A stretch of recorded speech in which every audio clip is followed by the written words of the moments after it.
Joe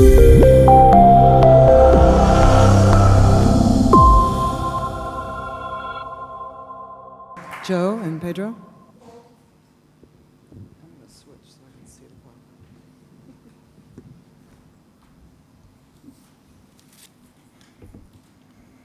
clock. Good afternoon, everyone. I'm Joe Hardin from the Alliance for Audited Media, and with me is Pedro Silva from IFABC. My Portuguese isn't so good, so I won't try to pronounce it. But we essentially have similar organizations in different countries. And we used to be called the ABC in the U.S. So we have a lot of the same challenges and same opportunities with our clients who are media companies, mostly newspapers and magazines, and the websites that are associated with those, the brands that buy space on those sites and with those publications, and then the agencies that serve those brands.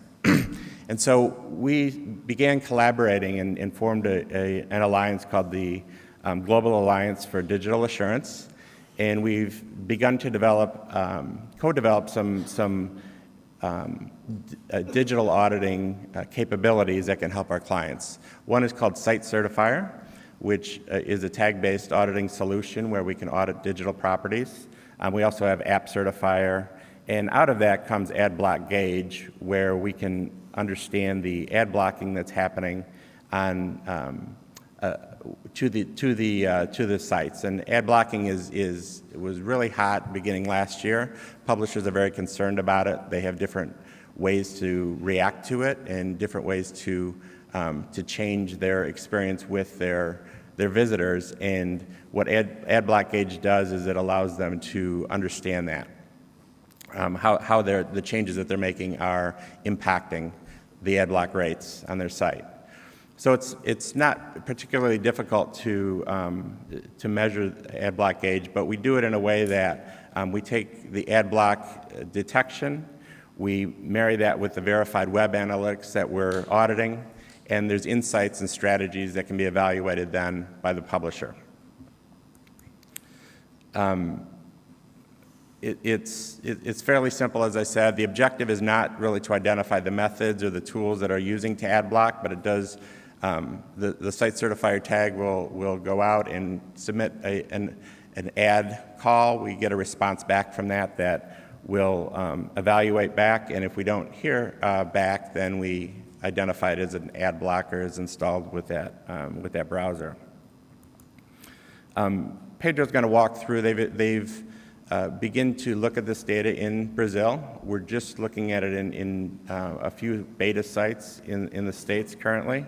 Pedro's going to talk through some of the results though right now. Thank you, Joe.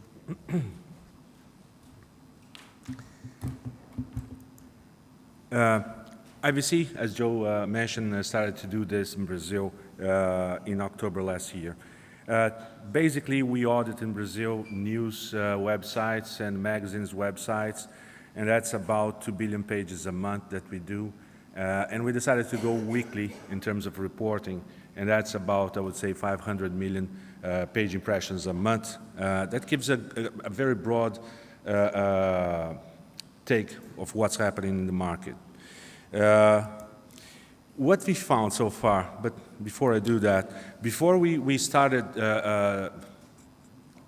passing on the results to the market, we asked what Brazil practitioners thought about ad blocking. And most of the responses were, well, that's more a problem in the US, maybe Europe, it's picking up, but it's not in Brazil. Average response was about, less than 5%. Now, when we got the results, here's a take of what we have seen. Basically, the average, and I'm talking about 2 weeks ago average, so it's a week screenshot, is about 20% of the unique browsers are blocking ads, and that comes to about 16% of the page impressions or inventory that's available is being blocked. As Joe mentioned, The beauty of this is combining this information with analytics, so you can dig in and get more details. Of course, we know that smartphones are different from tablets, are different from computers, so it's important to take a look at those details. And we see here, you can see that smartphones are lower in terms of ad blocking. I think most of you would have guessed that, but the numbers are growing. I'm going to show that in the past. But about a quarter of the users that access websites through their browsers in computers are blocking ads. And that comes to about 17% of the inventory is not available for use for those publishers. When you go to mobile, it's less, and when you go to tablet, it's more. It's about, a bit more in terms of users, but a lot more in terms of inventory. We also displayed others here. Others means smart TVs or game consoles, this kind of stuff. It's very small. On the left side, you have the average for the market, so you can see the share. And I displayed here unique browsers and page impressions, and you can see that in Brazil already mobile or smartphones have already the lead in terms of users. When you look into page impressions, because of the nature of the sites we audit, which are news websites, you have that infinite scrolling page, so it doesn't count more pages, but in fact, that's why you see more presence in terms of computers on page impressions. When you go more into the details, let's take a look inside computers. In Brazil, most of the computers use Windows operating system. So we decided not to do that break. When we go into mobile, we're going to see Android and iOS and other stuff. But in here, what we saw basically is that it varies according to the browser being used. Chrome, as you can see on the left side, it's the dominant browser used in Brazil. But then Firefox is also high, it's the second more used, and it's also more intense in terms of ad blocking. And then you have Internet Explorer on the third position, which much lower ad blocking. Now, this too does not understand what's happening. It's more like a thermometer that we know what is the temperature of the body.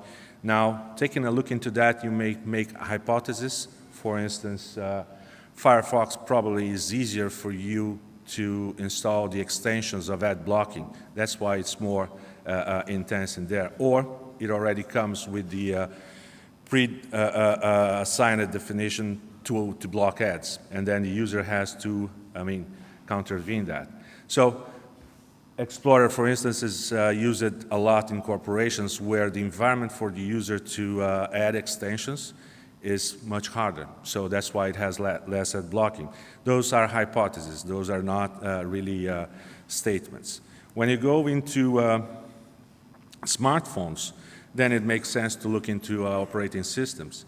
Android has a dominance in Brazil, and I think that's very classic worldwide.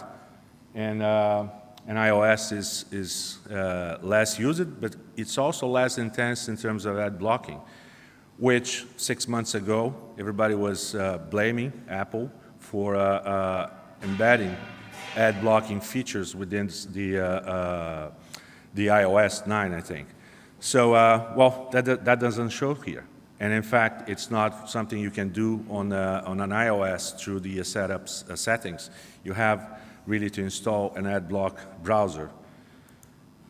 Going more into details, again, you can look at into the details of browsers.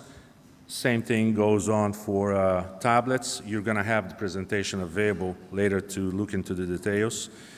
This slide, I think, is important. I talked about the averages, and we are targeting this product for publishers so that they know what is the average, and also they know their details. Because that is the distribution of the websites that we use, and you can see the average is about 16% in terms of page impressions, and those are page impressions in unique browsers.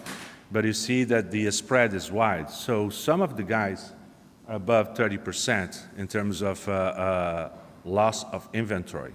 So when they look into their ad server and look into their analytics, There's a difference there, and part of that is explained by ad blocking. Now it's easier for them to understand that.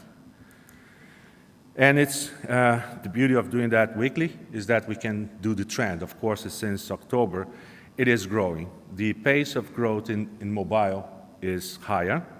It comes from a lower base, but it's higher. And last, there are consequences for programmatic, but I think we can discuss that in the panel. Thank you.